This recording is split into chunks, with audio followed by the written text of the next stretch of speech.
the American people should know we're working to prepare a series of options to make sure that we can deliver a range of things so the president will have the full suite of possibilities. The president is intent on delivering this solution through diplomatic means. It is the focus. It has been uniformly that for now 365 days. It remains so today. We are focused like a laser on achievement. The director of the CIA says North Korea is trying to develop the capability to fire more than one ballistic missile toward the United States at the same time. Mike Pompeo says that underscores the need to stop Pyongyang's missile development program. The logical next step would be to develop an arsenal of weapons. That is, not one, not a showpiece, not something to drive on a parade route on February 8th, but rather the capacity to deliver from multiple firings of these missiles simultaneously. And that increases the risk to America. North Korea is preparing to hold a major military parade on the eve of the Winter Olympics here in South Korea, setting February 8th, the day before the opening ceremony, as its official founding day. The regime's armed forces are going to put on a display for the world to see, and it's going to be showing off its most advanced weapons. Our Park Hee-jun reports. A grand display of all its missiles and artillery. That's what's expected of North Korea on February 8th. The North state-run news agency KCNA reported Tuesday that the regime has designated February 8th as the official founding day of its military forces. The anniversary was originally celebrated on February 8th, but in 1978, Kim Il-sung moved it to April 25th, the day anti-Japanese forces were established.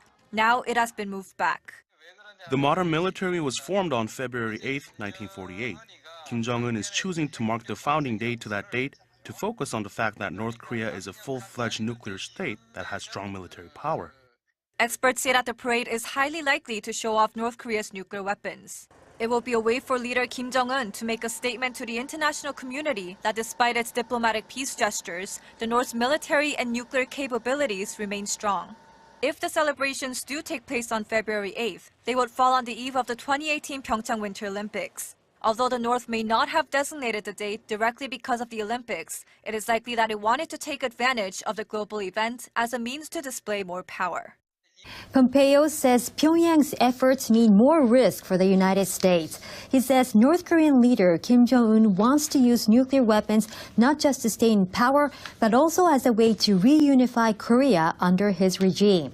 The Trump administration has been putting more pressure on Pyongyang to denuclearize and to stop its missile program.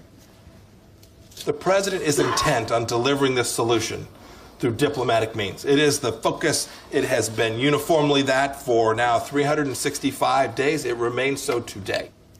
But Pompeo says the CIA is working on other options if a diplomatic solution is not possible. CIA Director Mike Pompeo said Tuesday that North Korea is moving ever closer to putting Americans at risk, and that he believes leader Kim Jong-un won't rest until he's able to threaten multiple nuclear attacks against the US at the same time. North Korea is ever closer to being able to hold America at risk, Pompeo said at the American Enterprise Institute, a conservative-leaning think tank, in Washington. I want everyone to understand that we are working diligently to make sure a year from now I can still tell you that they are several months away from having that capacity. Pompeo said North Korea's nuclear weapons program has developed at a very rapid clip, but that Kim is hoping for an arsenal of nuclear weapons, not one, not a showpiece, not something to drive on a parade route. He wants the ability to deliver nuclear weapons from multiple missiles fired simultaneously. That increases the risk to America, Pompeo said. It's unclear how well the United States could defend against multiple missiles fired from North Korea at the same time. They have moved at a very rapid clip, make no mistake about it. Their testing capacity is improved, and the frequency that they have tests which are materially successful has also improved, putting them ever closer to a place where Americans can be held at risk. I think that's a true statement. It is also analytically true that Kim Jong-un will not rest with a single successful test. Right? The logical next step would be to develop an arsenal of weapons. That is, not one, not a showpiece, not something to drive on a parade route on February 8th, but rather the capacity to deliver from multiple firings of these missiles simultaneously. And that increases the risk to America, and that's the very mission set that President Trump has directed the government to figure out a way to make sure it never occurs. So we're taking the real world actions that we think will make unmistakable to Kim Jong-un that we are intent on denuclearization. We're counting on the fact that he'll see it. We're confident that he will. And then we will continue to have discussions about how to achieve that denuclearization.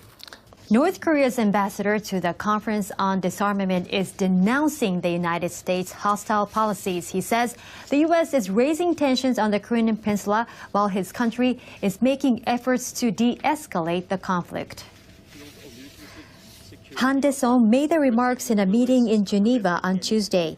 He accuses the U.S. of bringing military assets to the region under the pretext of security for the upcoming Winter Olympics in Pyeongchang.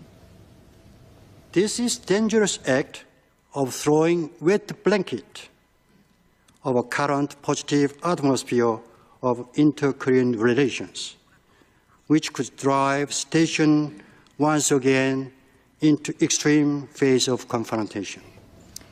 Washington and Seoul have agreed to suspend the drills ahead of the Games next month. But Han is requesting the U.S. permanently halt its joint military exercise with South Korea if it wants the inter-Korean relations to improve. The U.S. ambassador on disarmament says attempts to disrupt international coordination will fail. If the North wishes to return and be in the good graces of the international community, it knows what it has to do. It has to take steps toward denuclearization of the Korean Peninsula. International pressure on North Korea is profound, it is intense, and it will continue. Japan's UN disarmament ambassador says regional cooperation against North Korea is necessary.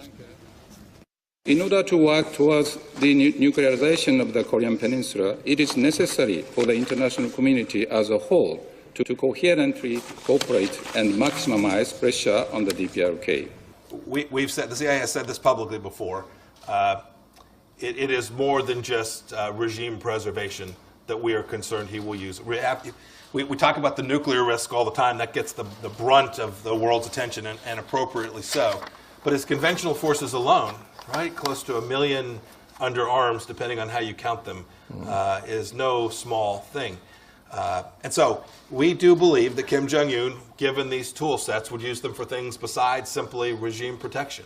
And that is to put pressure on what is his ultimate goal, which is reunification of the peninsula under his authority. And so we don't think it's the case that he's simply going to use this tool set for self-preservation. We think he'll use it in a way that is either, you call it what you will, call it coercive is perhaps the best way to think about how Kim Jong-un is prepared to potentially use these weapons. After designating February 8th as its official military foundation day, preparations for a massive military parade have been detected in North Korea. But the CIA believe the event is more than just about displaying weapons. Woo Jung-hee shares with us the intel agency's analysis. Satellite imagery shows North Korea could be preparing to hold a military parade about 2 weeks from now. According to Voice of America on Wednesday, satellite images of a plaza north of Mirim Airfield in Pyongyang, which were taken Tuesday morning, show movements that would appear to be for a military parade. Soldiers could be seen moving in rows across the plaza, and hundreds of vehicles are parked in a corner. Vehicles are thought to have started massing in the area back in late November.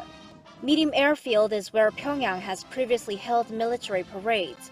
And with the North having designated February 8th as its official military foundation day, it's widely expected that the movements are in preparation for a large-scale military parade on February 8th, the day before the Winter Olympics start in South Korea. The CIA in Washington says North Korea will not stop at showing off its weapons, but will escalate possibly to an act of force. Speaking at the American Enterprise Institute, CIA Director Mike Pompeo said the North has proceeded with its nuclear missile program at a very fast pace, with tests more frequent and successful. Pompeo said the regime's leader, whom he called a rational actor, won't stop here. He stressed that North Korea's missile program is not just for self-defense, but is meant to be used coercively by Kim Jong-un, ultimately to reunify the two Koreas under his authority. Experts in South Korea believe this is one possible analysis, though the possibility of a real act of force is low. The CIA, as an intelligence agency, sees the North Korean threat as an offensive one. None of us know North Korea's true intentions. The North says nuclear weapons development is for deterring an attack, but they can still be used for a variety of purposes. In terms of the possibility of war, the expert added, unless North Korea makes surgical strikes on the U.S. territory of Guam or on America's allies, related actors will act very prudently.